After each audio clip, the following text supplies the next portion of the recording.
Now friends, we are going to start with a new answer, importance of microeconomics. अभी micro economics को real world में कहाँ पर use किया जाता है और उसका एक्चुअल यूसेज क्या है, उसके रिगार्डिंग एक आंसर है. टोटल देयर आर 7 पॉइंट्स जहाँ पर हमें एक्सप्लेन किया जाएगा कि माइक्रो इकोनॉमिक्स कैसे यूज किया जाता है. सबसे पहला point, price determination. Micro economics हमें हेल्प करता है कि किस तरह प्रोडक्ट के प्राइसेस सेट होते हैं. स्टूडेंट्स, तुम चैप्टर नंबर 2, 3 और 4 पढ़ोगे तो तुम्हें पता चलेगा किस तरह मार्केट के अंदर बायर और सेलर दोनों एक दूसरे से ट्रांजैक्ट करते हैं, और तुम्हें ये भी सीखने मिलेगा कि बाइंग एंड सेलिंग के दम पर प्रोडक्ट के प्राइस सेट कैसे होते हैं. Even determination of factor price भी तुम्हें माइक्रो इकोनॉमिक्स सिखाएगा. सो माइक्रो इकोनॉमिक्स प्रोडक्ट के प्राइस और फैक्टर के प्राइस सेट कैसे होते हैं और सेट होने के बाद चेंज भी कैसे होते हैं, इन सब चीज़ों का एक्सप्लेनेशन देता है. Next, free market economy. वो तुम्हें सिखाएगा कि किस तरह मार्केट काम करते हैं without government interference. Means government interfere नहीं करता, फिर भी अपने आप सारी चीज़ें कैसे होती है, किस तरह बायर बाय करता है, किस तरह सेलर सेल करता है, और पूरी इकोनॉमी चलती कैसे है. क्योंकि इकोनॉमी में बहुत सारे प्रॉब्लम्स होते हैं, जैसे कि what to produce, how to produce, for whom to produce, क्या बनाना है, कैसे बनाना है पूरी इकोनॉमी में, और किसके लिए बनाना है. ये तीन प्रॉब्लम्स माइक्रो इकोनॉमिक्स में हेल्प एक्सप्लेन करके देगा कि अपने आप कैसे सॉल्व हो जाते हैं विदाउट गवर्नमेंट इंटरफेरेंस. वो तुम जब भी पूरा माइक्रो इकोनॉमिक्स पढ़ोगे तो तुम्हें अपने आप समझेगा कि ये सारे प्रॉब्लम्स इजीली सॉल्व हो सकते हैं. थर्ड, फॉरेन ट्रेड में माइक्रो इकोनॉमिक्स तुम्हें सिखाता है कि जब भी कस्टम ड्यूटीज या टैक्स को हम प्रोडक्ट के ऊपर लगाते हैं, भले वो इंपोर्ट हो या एक्सपोर्ट हो, ये टैक्स का असर सोसाइटी पे क्या पड़ता है, प्रोडक्ट पे क्या पड़ता है. माइक्रो इकोनॉमिक्स उसका इफेक्ट तुम्हें एक्सप्लेन करेगा. फिर ये डॉलर के रेट जो हम लोग यूजुअली मार्केट में देखते रहते हैं, $1 = 62 या $1 = 65, ये डॉलर के रेट फ्लक्चुएट कैसे होते हैं, डिसाइड कैसे होते हैं और रोज बदलते कैसे. ऐसे बहुत सारे एनालिसिस या ऐसी बहुत सारी चीज़ें माइक्रो इकोनॉमिक्स एक्सप्लेन करेगा. लास्ट में तुम्हें इंटरनेशनल वर्ल्ड में क्या चीज़ें इंपोर्ट करनी चाहिए, क्या चीज़ें एक्सपोर्ट करनी चाहिए और कैसे फ़ायदा उठाना चाहिए, वो भी तुम्हें सिखाता है. Coming to the fourth point, economic model building. देखो स्टूडेंट्स, रियल वर्ल्ड बहुत कॉम्प्लेक्स है. रियल वर्ल्ड में बहुत सारी चीज़ें होती रहती है. हम रियल वर्ल्ड को सिंप्लीफाई करके उसका एक मॉडल बनाते हैं. मॉडल का मतलब क्या होता है, वही सेम चीज़ लेकिन सिंप्लीफाइड वे, ताकि चीज़ें समझ में आए कि अगर कोई चेंजेस होगा तो उसका असर क्या आएगा सिस्टम पर. जैसे मैं तुम्हें बताऊँ मॉडल का एग्जांपल, तुमने बचपन में गेम खेला होगा मोनोपोली, या फिर उसको बिजनेस करके भी बोलते हैं. अभी ये गेम एक मॉडल ही है कि रियल वर्ल्ड में बिजनेस कैसे होता है. बस हम सच में रियल वर्ल्ड में नहीं जाते, हम वो गेम खेलकर उस तरह समझ सकते हैं कि बिजनेस चलते कैसे. ऐसे बहुत सारे एग्जाम्पल है. वन मोर एग्जाम्पल, तुम्हें पता हो गूगल मैप.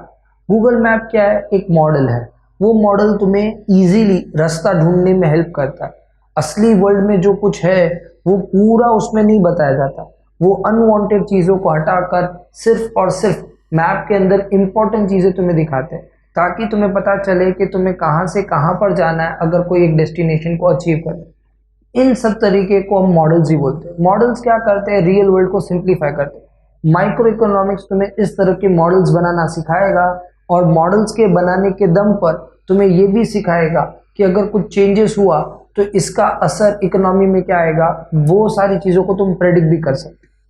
मॉडल्स बनाने के लिए वेरिएबल्स का यूज़ किया जाता है. वेरिएबल्स और कुछ नहीं, एक दूसरे से जो कनेक्टेड चीज़ें होती है ना, उनको एक साथ लाया जाता है. ये सारी चीज़ों के दम पर तुम्हें पता चलेगा कि प्रोडक्ट एक्स प्रोडक्ट वाई के साथ कैसे कनेक्टेड है, या price of x demand of x के साथ कैसा कनेक्टेड है. इन सारे कनेक्शंस को सिंप्लीफाई वे पे तुम्हें माइक्रो इकोनॉमिक्स एक्सप्लेन करेगा. सो मैंने तुम्हें 4 पॉइंट बताए. फर्स्ट, प्राइस डिसाइड कैसे होगा, माइक्रो इकोनॉमिक्स एक्सप्लेन करता है. मार्केट अपने आप काम कैसे करते हैं. फॉरेन ट्रेड में हम माइक्रो इकोनॉमिक्स के दम पर बहुत सारी चीज़ें सीख सकते हैं, और मॉडल्स बनाकर चीज़ों को समझना आसानी से, ये तुम्हें माइक्रो इकोनॉमिक्स एक्सप्लेन करेगा. So till now we have completed with the 4 point. Now let's continue with the remaining 3. Now coming to the 5th point, that is business decision. Micro economic businessman को बताएगा कि cost कैसे मिलता है, कितना output बनाएंगे तो कितना कॉस्ट आएगा, कॉस्ट ज़्यादा होगा कब, कॉस्ट कम कब होगा, ये सारी चीज़ें माइक्रो इकोनॉमिक्स के अंदर तुम स्टडी कर सकते हो। सो वो एक्सप्लेन करता है कि कॉस्ट मिलता कैसे है और कॉस्ट चेंज कैसे होता है। इवन प्राइसेस क्या सेट करने चाहिए बिजनेसमैन को, कब कौन से टाइम पे क्या प्राइस रखेगा तो बिजनेसमैन के लिए यूजफुल है, वो एक्सप्लेन किया जाएगा। मैक्सिमाइजेशन ऑफ प्रॉफिट, प्रॉफिट को मैक्सिमम कैसे करना, इस तरह के डिसीजंस के लिए बिजनेसमैन माइक्रो इकोनॉमिक्स को यूज कर सकता है। माइक्रो इकोनॉमिक्स के अंदर ऐसे बहुत सारे टॉपिक्स है जो बुक में तो नहीं दिए, लेकिन इंडस्ट्रियल इकोनॉमिक्स होता है, लेबर इकोनॉमिक्स होता है, ये सारी चीजें एक बिजनेसमैन को हेल्प करती है अपने बिजनेस को अच्छे से चलाने के लिए। नेक्स्ट है गवर्नमेंट को भी बहुत यूजफुल। गवर्नमेंट जब ये टैक्स सेट करता है प्रोडक्ट के ऊपर, वो टाइम पे वो माइक्रो इकोनॉमिक्स को ही यूज करते हैं।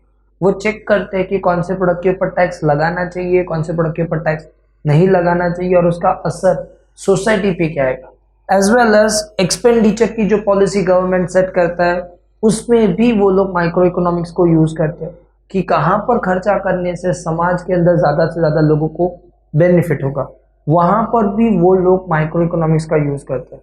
और बहुत सारी चीज़ गवर्नमेंट खुद दे रहा है, जैसे कि हमारे इंडिया के अंदर हम देख रहे हैं कि रेलवे की सर्विस गवर्नमेंट प्रोवाइड करता है।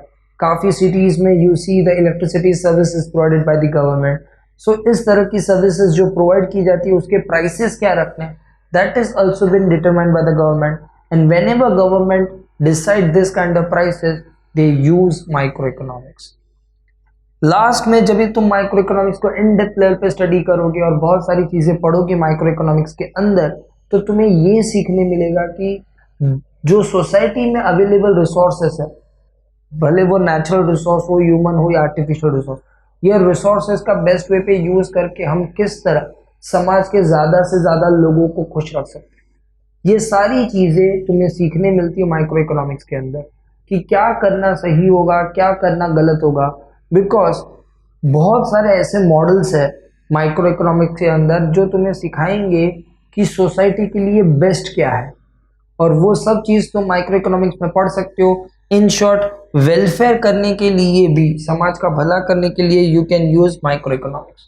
सो I have explain you total 7 points जो तुम्हें बताएगा कि माइक्रो इकोनॉमिक्स कितना यूजफुल है और किस तरह काफ़ी जगह पर यूज किया जा सकता है। Now we have completed with the topic of microeconomics. We will move to our next part, that is macroeconomics.